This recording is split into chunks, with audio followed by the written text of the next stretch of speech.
over to you, Vijay, because many of us say we're fighting the same fight again and again and again. There was a conversation yesterday, will this fight ever end? Will this fight ever end? Well, first, Asad, thanks for forcing me to come to Glasgow. When I walk the streets of cities like this, Glasgow was the UK's second most important city. Beautiful buildings, beautiful streets, a gorgeous city. It had Red Clydeside in 1919, the uprising to create a Soviet in Scotland. But it was, crushed, of course. When I see cities like this, I think also about the other side of it. There's a phrase from Walter Benjamin, every monument of civilization is also a monument of barbarism.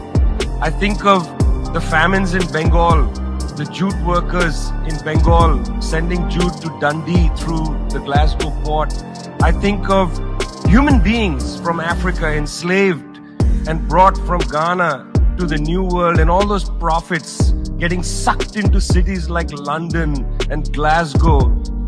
Between 1765 and 1938, the British Isles stole $45 trillion pounds from India, 45 trillion sterling from India. We never got paid for that. When the British left India, when we threw the British out, our literacy rate was 13%. So much for several hundred years of so-called civilization. Meanwhile, our landscapes were destroyed. Coal was foisted on India. You foisted coal on us. You were the ones that came and made us coal dependent. And then you left, and now you dare to condescend to us. When I listen to Boris Johnson, when I listen to people like Joe Biden, when I listen even more to Emmanuel Macron, all I can think of is how condescending you are. You condescended to us 400 years ago. You condescended to us 300 years ago. You condescended to us 200 years ago. You condescended to us 100 years ago. You're condescending to us today. You only know condescension because for you, colonialism isn't something that happened in the past and we defeated you. It's not that. For you, colonialism is a permanent condition. And that permanent condition happens in two ways. There's the permanent condition of the colonial mentality. You want to lecture us. You want to tell us that we are responsible for all the problems because you'll never accept that you're the one principally to blame. You signed the Rio Formula in 1992 on common and differentiated responsibilities. You like the common part. You like the common part. You like to say we're all in this together and so on. We're not in this together. The United States, 4-5% of the world's population, still uses 25% of the world's resources. You outsource production to China and then you say China is the carbon polluter. China's producing your buckets. China's producing your nuts and bolts. China's producing your phones. Try to produce it in your own countries and see your carbon emissions rise. You love lecturing us because you have a colonial mentality. Then there are colonial structures and institutions. You lend us money, and every time you lend us money, which is our money, every time the International Monetary Fund comes to our societies and they tell us, here's the money we are giving you. No, it's our money.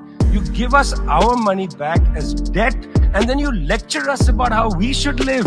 It's extraordinary. It's not just a colonial mentality. It's the colonial structures and institutions which reproduce themselves year after year after year. And let me tell you something. The climate justice movement, not clued enough on this. The climate justice movement is a movement that says we're worried about our future. What future? What future? Children in the African continent, in Asia, in Latin America, they don't have a future. They don't have a present. They're not worried about the future. They're worried about their present. Your slogan is, we're worried about the future. What future? That's a middle-class bourgeois Western slogan. You got to be worried about now. 2.7 billion people can't eat now. And you're telling people, reduce your consumption. How does this sound to a child who hasn't eaten in days? You've got to clue into this, guys. You've got to clue into this. Otherwise, this movement will have no legs in the third world. No legs. Later, I'd like to tell you about the International People's Assembly, a network of 200 political organizations that we're setting up, rooted in the global south. We want to tell you what our issues are, but are you willing to listen?